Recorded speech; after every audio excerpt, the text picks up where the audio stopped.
วัสดีค่ะอีพอมาแล้วใครเนี่ยไปใครเนี่ยแล้วพาดยุดไปจากมือนี่ก็ไม่เป็นเดือนแล้วปะ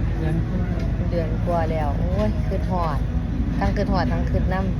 ำพี่น้องจะทราบไปทั่วเด้ออีพอแล้วพักรักษาตัวซื่อๆพี่น้องคือหอดหลายกว่าไปบ้านใดเพิ่งจะถามหาแม่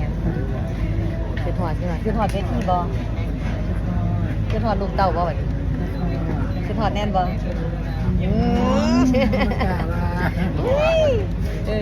บัวมัน บัวสุขภาพแข็งแรงเด้อแบบนี้จะพักนี่งานยังถึงจะมาอยู่เด้อให้แม่อยู่ มันทุกมันคือ กินข้าวแซ่บ